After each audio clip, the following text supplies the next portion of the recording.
Hey everybody, it's 12:45.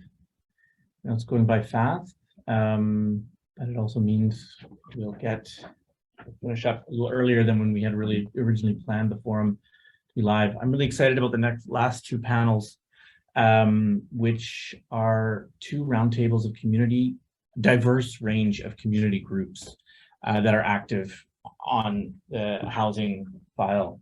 And I think this just really gives us a chance to have this event represent a kind of a full range of different types of evidence and perspectives, hopefully to facilitate some learning and some collaboration. Zach Spicer is going to chair this panel, and so I'm going to turn it over to him. Thanks so much, Simon. I really appreciate it. When we started out planning this event, we thought that there's really no way that we could pull it off successfully without hearing from community leaders themselves who are at the forefront of the housing crisis. So I am super excited that we're able to host two community roundtables. This is the first. We have some great panelists with us here today. Laura Hamilton, who is from a Better Tent City Kitchener. Alissa Klingbaum from Women's Abuse Council of Toronto, Kelsey Carrere from Glassworks. Hope I'm saying your last name correctly, Kelsey, and Stephanie Wilson from Waterloo Region YIMBY. I thought a great way to start would be just to sort of call on everyone to sort of make some initial comments, perhaps reflecting on what you've heard today or some of the work that you've been. And I believe I'll call on Laura Hamilton first, if that works. Are you with us, Laura?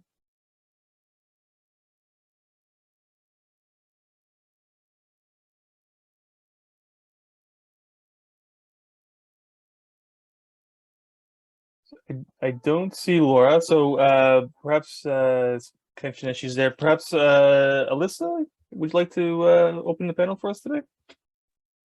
Yeah, absolutely. Happy to. Thanks so much for having us here today. And as you mentioned, I'm here from Women Act, and we're a policy and planning organization in Toronto, working to end violence against women and advance gender equity. And we do this through research, education, and advocacy initiatives. So I'm happy to present today some of our work on housing options for survivors of intimate partner violence. I don't know if you wanted us to introduce first and come back to that, or kick things off now. No, why don't we head right into the presentation? Awesome, thanks. I'm just going to share my screen here. Can everyone see that? Okay. Awesome. So one of our biggest areas of work at Women Act is around housing, and this is because intimate partner violence is a leading cause of homelessness in Canada. And so we hear a lot of the time from community members that the lack of safe and affordable housing is a key reason that prevents them from leaving an abusive relationship, and that when they do leave, they often face housing instability, discrimination from housing providers, an ongoing risk of violence. So this creates a cycle of kind of returning to the abusive situation and moving through temporary housing. So I wanted to start things off with a poll, actually. So I'm going to launch that here. I think you're going to see two questions come up, but we'll just look at the first one to start. So feel free to ignore that second one for now. But wanted to know, where do you think women experiencing violence most commonly live when they're residing with an abusive partner? I'll give folks a minute to just click a response there. We've got social housing units, private rental units, rooming houses or shared accommodations, homeless shelters or other temporary housing, or owned homes.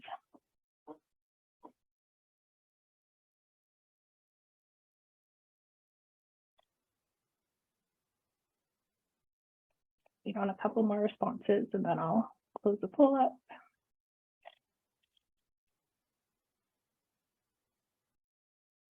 Perfect. So I'll share this back with folks. And again, just looking at that first question. So we see most people responded in own homes. It's very interesting.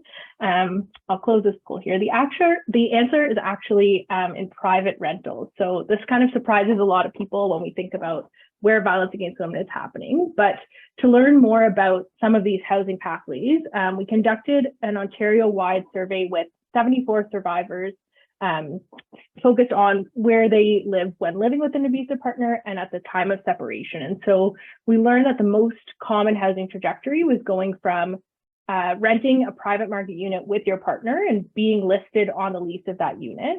And then at the point of separation, leaving your home, often while your partner is staying there, and moving into some type of temporary housing situation, most often staying with family or friends or going to an emergency shelter. And as you can imagine, we heard a lot about the life disruptions that this causes for survivors. So interruptions to employment, service access, social connections, and so on. And so it really creates the cycle of temporary housing and needing to return to an abusive situation to find more stability. But then in contrast, we also asked survivors about where they would ideally like to live when leaving an abusive relationship if the opportunities were there and the supports were in place. And we saw quite a big disconnect from what was happening in the actual housing pathways. So survivors had a really strong preference for moving to a new home in the private market, as well as moving to a new home in a housing program. And there was some moderate preference you can see there too for staying in their formerly shared home without their partner. But this is definitely not what we offer as housing options for survivors in Ontario. So we really rely on that emergency shelter pathway as a default response.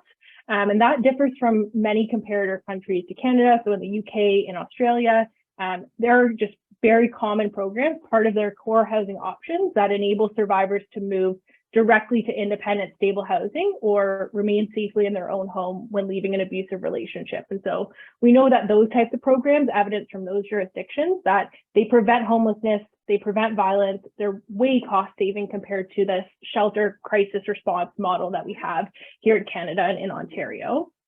So it kind of brings us to the question of why we have such a big disconnect between the preference and the evidence and what we're actually offering survivors. And essentially, why do we expect women experiencing violence to actually leave their home as the solution? And so the answer is very complex, but one part of that answer that I'll focus on today comes back to some of the social norms that we have around gender, violence, and housing that are underlying our response. So the expectation for survivors to leave home is really rooted in some of our historical practices around women's rights and our legal responses to intimate partner violence. And I say historical not because these things are, exclusively in the past, but because they're very long-standing pieces. So I'm going to open that poll back up and launch it again with the second question there. In what year were women in Canada granted the right to open a bank account without their husband's permission? So you can just go down to question 2 there. See some responses coming in. Give folks a few seconds.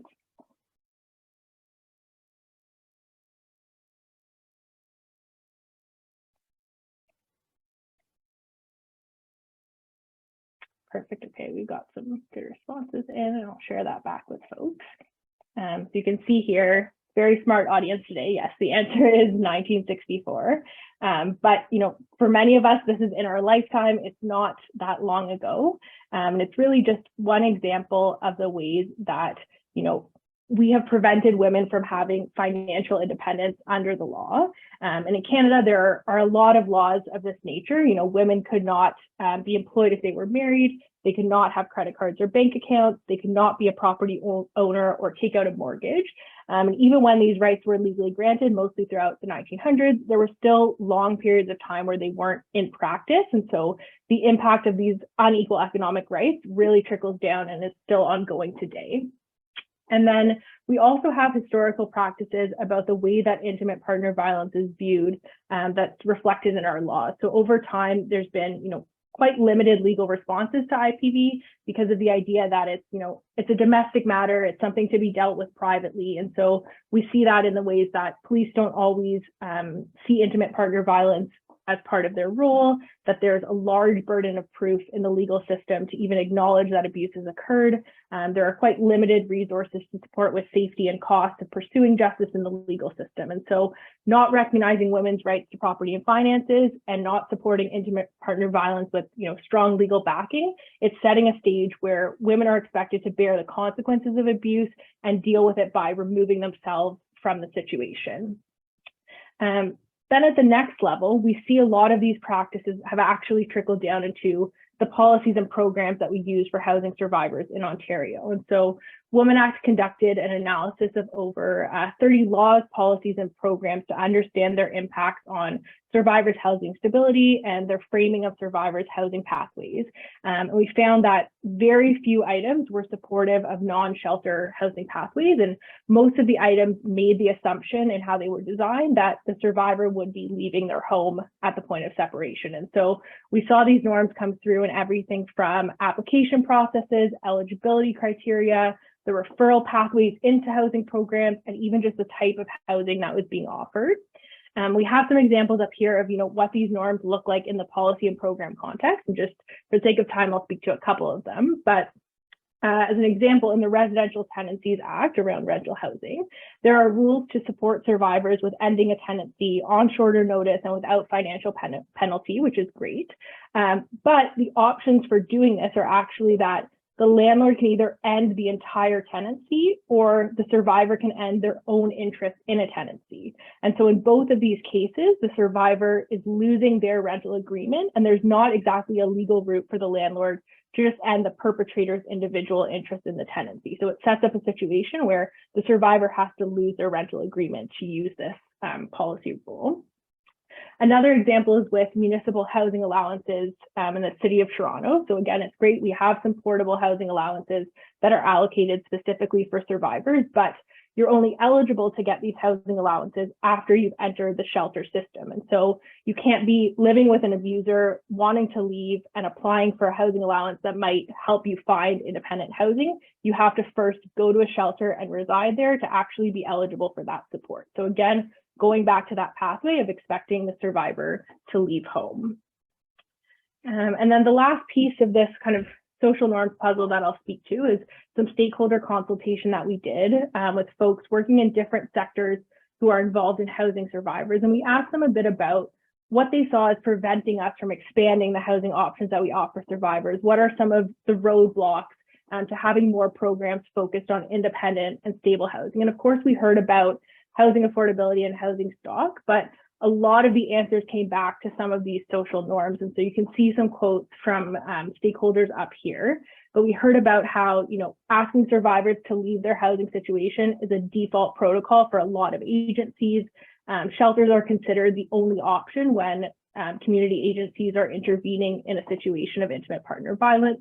And a lot that we heard about too was that there's a culture in violence against women agencies that focuses on the idea of new beginnings or fresh starts for survivors. And so that really falls on looking for a new home, leaving your home behind. And for a lot of survivors that we've done research with, that's not necessarily what they see as the best pathway out of their situation. So we don't just have these norms in laws and policies, they're actually being reinforced in kind of the day-to-day community level work that's happening with survivors.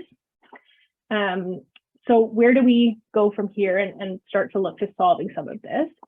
So Women Act is continuing to work towards its goal of expanding the housing options that we offer survivors in Ontario, particularly looking to options that support survivors to remain in their own home or move directly to independent housing. And so we've generated lots of evidence in the research activities that I've just briefly mentioned here. And we continue as well to conduct research that captures different perspectives on survivors' housing to really push back against these assumptions. So we're currently doing research about survivors' experiences in Toronto's private rental market. We're also doing some longitudinal research on survivors' temporary housing pathways. So really looking to change some of the framing of the evidence that we have. Outside of research, we're also working on the policy impacts of these types of evidence. So we've just started working with a public affairs firm to help us design and implement an advocacy and strategic communication strategy. And that will help us, tackle some of the issues we've identified in our policy analysis and raise kind of public awareness and public support for some different housing models, really getting the public to think about why do women have to leave home? Why do women have to access shelters, and start again, shifting the way we think about this pathway. And then lastly, we're working to address some of those norms that we heard at an organizational level in delivering housing services to survivors. So next year, we'll be working with some violence against women organizations, providing training and support to help shift their approaches to housing and the culture that they have around providing housing to really become champions in thinking about independent and stable housing options. So through this, research, advocacy, capacity building pieces, we're hoping that both for the general public, policymakers, other stakeholders, that we start shifting the way we think about survivors housing and keep challenge some of the norms that we have around women having to leave home as a solution. Thanks.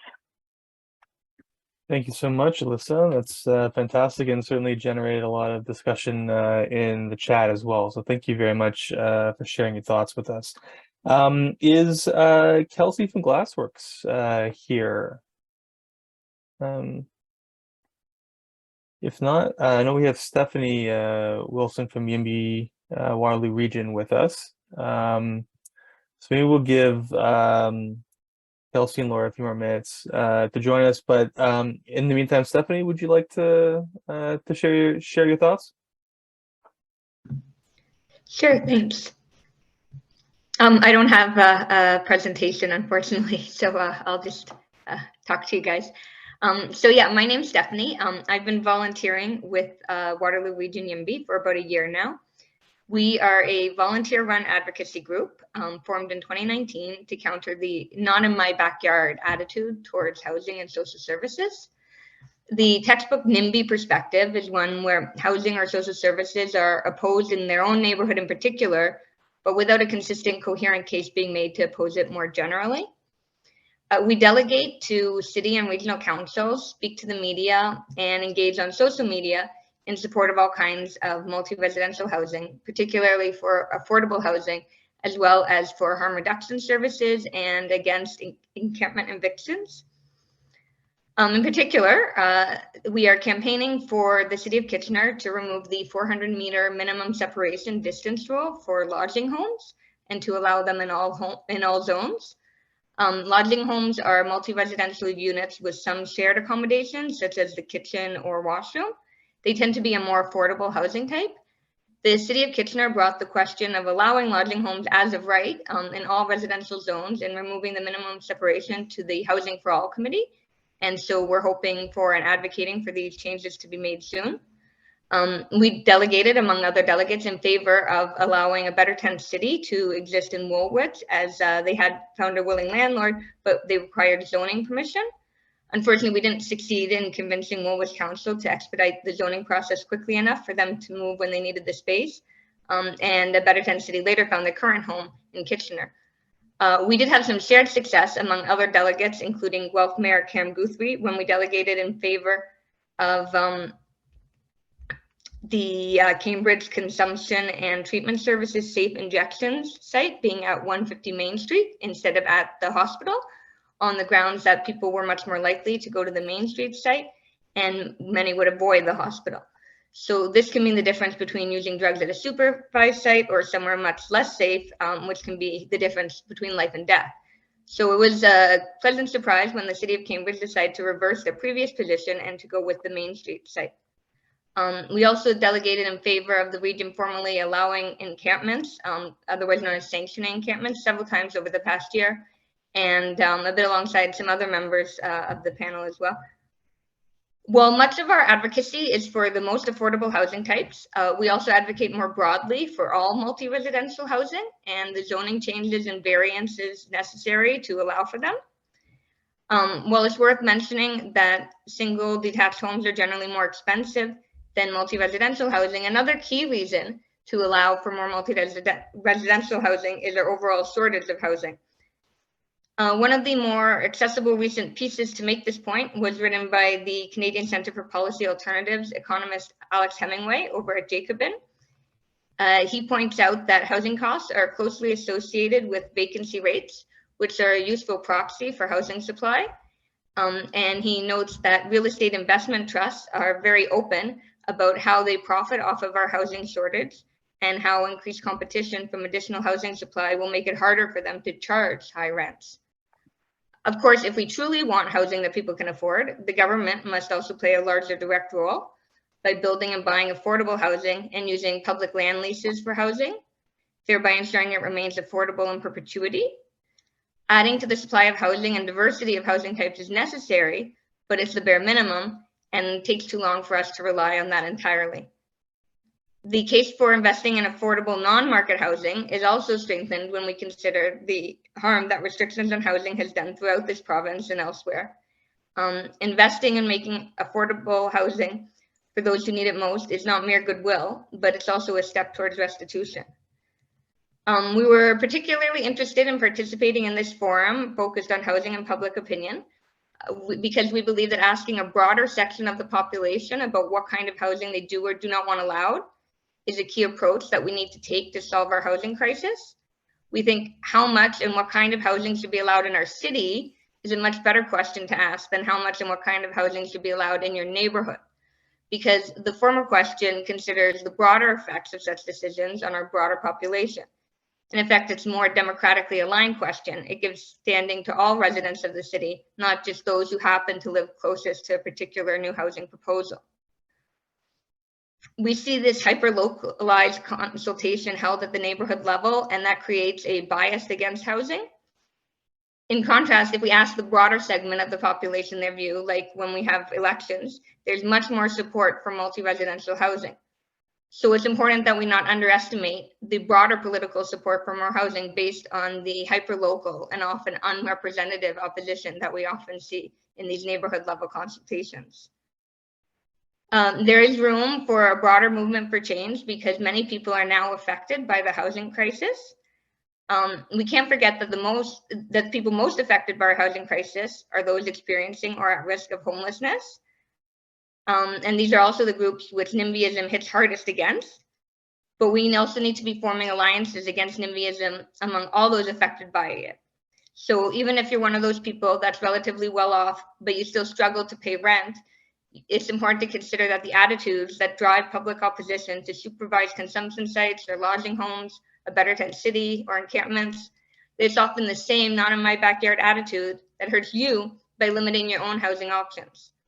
We need to push back against this attitude wherever it comes up. So if anyone wants to learn more about our perspectives, we have a housing platform that you can check out, and we're also hosting a housing forum on October the 12th at 7 p.m. If you go to our Twitter page, you can find the link at the top with all that information. Thank you so much. Thank you so much, Stephanie. Really appreciate your perspective. I'm not sure if other panelists are going to be able to join us today, so we have a little bit more time for questions. So I wanted to open it up to anyone who wanted to react to anything that we've heard from our two fantastic panelists, or if there's anything that they've said which has sparked a bit of an interest from you. I know that they'd both be more than happy to take any of your questions. So if you want to put your hand up, we can do questions that way, or if you have anything you would like to ask, feel free to add it into the chat. I see that Simon has the first question, so I will let him have the floor.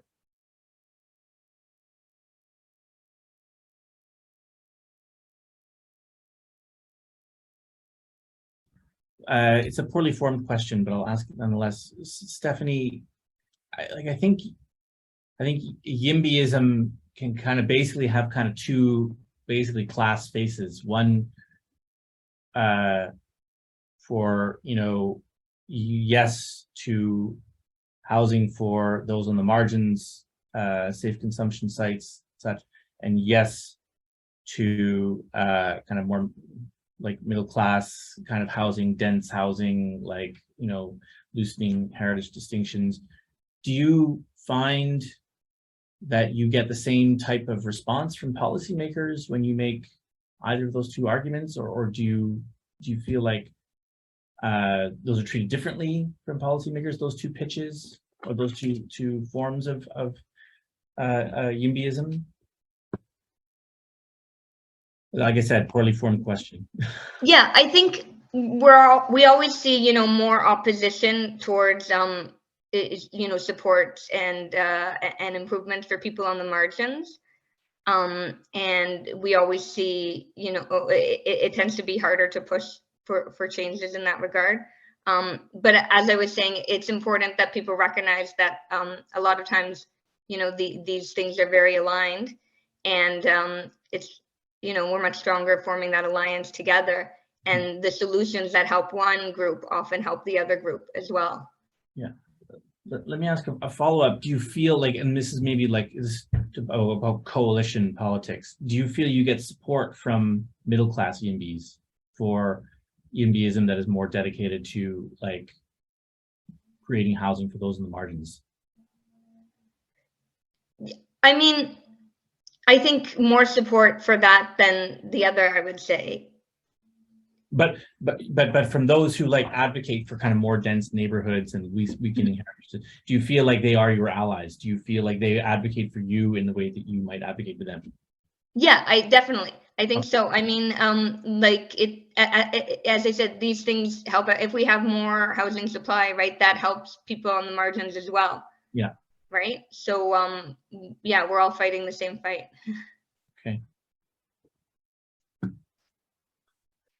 Excellent. Thanks so much. And I see that Laura has put a link to the event in the chat as well, if you're curious about checking out that the housing forum that Stephanie mentioned.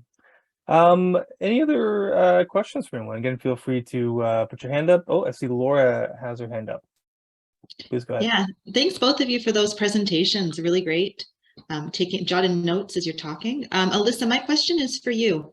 I feel that I've heard a little bit about changes in terms of the landscape around violence against women, domestic violence, and COVID-19. And I'm wondering if you can speak at all to how that's, I'm also sorry if you're getting this question a lot lately, maybe a very typical question, but I'm wondering if you can sort of speak to how that's impacted your work and some of the policy changes you think might be necessary to better support people leaving situations of domestic violence. Yeah, absolutely. So definitely there has been an increase in domestic violence throughout the pandemic. We just see from lockdowns, more time spent at home, less economic security. Those are all things that can increase intimate partner violence. So we've definitely seen a big rise in that over the past couple of years. In terms of solutions and addressing that, I think there has been a lot of interest from government and different funding opportunities and programs that we've seen to provide urgent supports, which, you know, it was a very time sensitive issue. And so I understand where that kind of need to act quickly and provide what's out there was selected, but most of that followed that emergency shelter model. So increasing access to shelter spaces, converting different types of buildings into shelter spaces, really focusing on, you know, quick temporary housing options. And while that was definitely important in the context, I think it still kind of just perpetuates a lot of the housing pathways that we have for survivors outside of the pandemic. And there hasn't necessarily been a conversion of that now into permanent or stable housing approaches. It's been, what's the fastest way we can help women out of this situation, given the urgency? So I think in terms of solutions, as some of those programs wind down and some of the funding has stopped, we're losing out on some of the temporary crisis model, and we're also not really replacing that with longer term options or helping people sustain that. I think there's been one positive piece that has come out during the pandemic, which is the Canada-Ontario Housing Benefit. And there's some of that, it's a portable housing benefit allocated to a few different priority populations who are on social housing wait lists. And one of those is survivors of intimate partner violence. We've seen that be kind of the positive change over the last couple of years. And that it's helped some survivors who are waiting for social housing be able to take that to private market rental and support more affordable housing options. But overall, I think the pandemic really just kind of showed us that we were really in that temporary crisis headspace for housing solutions, and that we haven't really moved to much permanent options. Thanks. Excellent. Thanks so much. I haven't taken anybody else's questions. I've one myself if no one has anything burning. Okay, excellent. So I actually want to ask a quick question to Stephanie. You mentioned changes to the way that we do consultation. This is something that I've often wondered about. As we've had a few of these in my neighborhood here in Hamilton, where there's been a proposed development. The way the city does consultation around some of these new developments, the development in question is, I think, a 6-story apartment building we built on a fairly main street. The way that the city has done consultation hasn't really changed, I think, probably over the past 20 years. Very, very similar to what you might expect in a lot of different communities. We'll open a room at City Hall. There may be a bit of coffee, perhaps a snack or two, chairs, and we'll tell you about what's going to happen, and you can yell at us. What would you like? What do you make of those types of consultations? How could they be improved?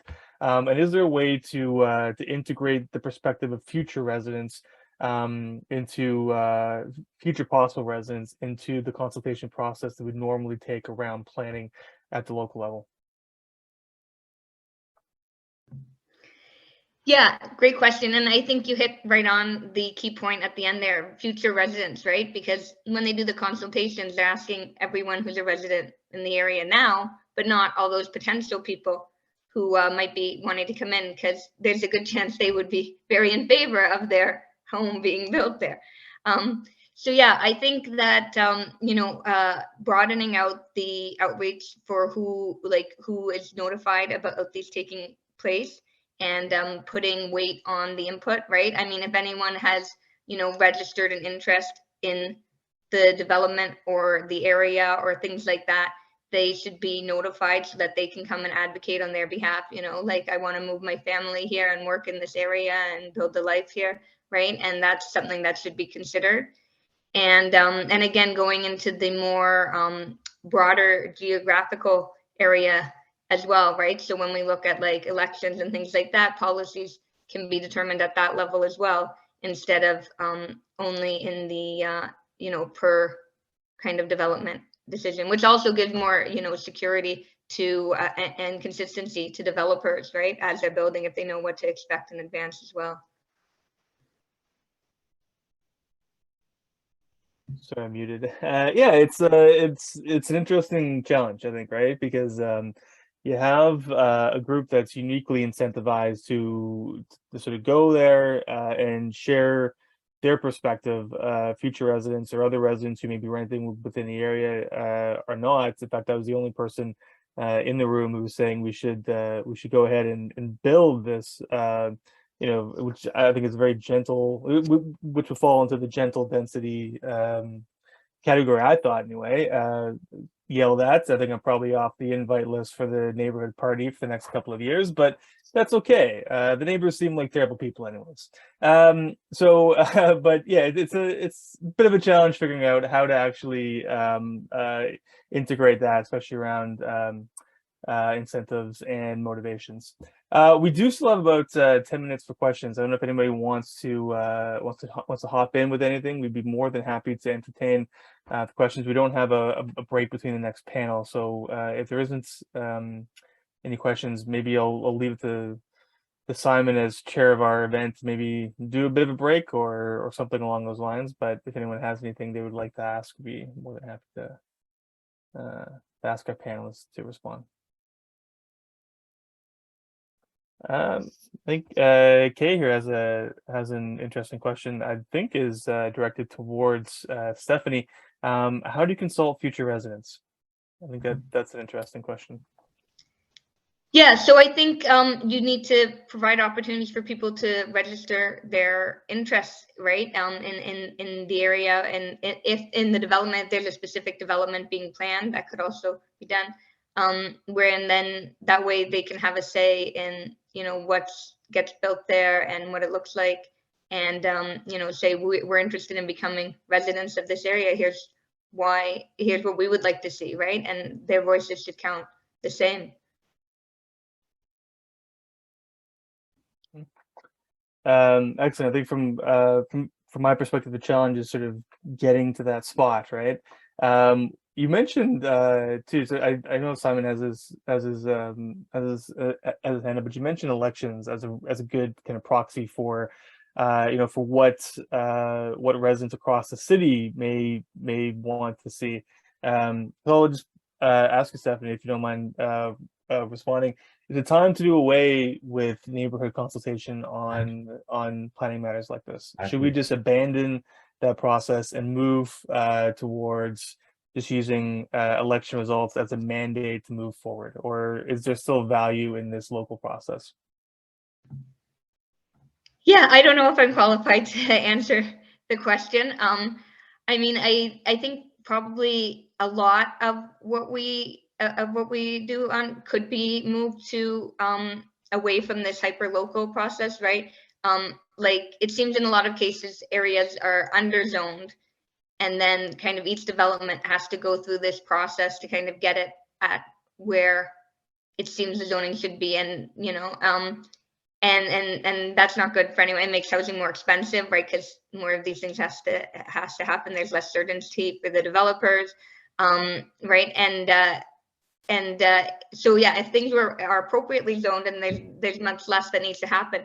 But I mean, there probably still is a place for, in certain cases, where something, you know, needs, you know, someone wants to adjust something on their property, and you know, it really doesn't affect the globe, like the overall city thing, and that should probably still be at the neighborhood level, right? Like the immediate resident, if that's the only people it affects, if it's not about, you know, building more housing or things like that, but it's just, you know, I want to put up something that maybe my immediate neighbors don't like or things like that, right? Then that's probably, it doesn't belong on an election ballot, right? But yeah, but I think that it's important to try and get as much as we can, what makes sense to, onto the kind of as of right state, give that certainty to everyone. Yeah, awesome. That's a fantastic point. There's also legislative requirements around consultation around within the Planning Act and things like that, a lot of which are fairly antiquated, including provisions about having to advertise in the local newspaper. And a lot of communities call the province like, we don't have a newspaper, can we just not do that? And then the province is like, I guess post it on Twitter, we'll see what happens. I guess see what actually comes out. Anyway, sorry, Simon has a question. I see Laura has a fantastic question as well for Alissa in the comments. Simon? Yeah, I just building on your comment, Zach, about using elections. I mean, I think that's a way forward, but another institution that could serve as a proxy for consultations or forming or assessing or gauging public opinion broader than the neighborhood would be through media coverage, right? So, and if you could find a way to have or educate journalists to cover these kinds of developments in a way that didn't just result always be like just covering the narrow neighborhood consultation where, like you say, the neighbors yell at the city councilors. If you could have journalists like elevate coverage to take a broader view, that could go a way of facilitating taking into account the perspectives of future or broader residents too. That's a very interesting point.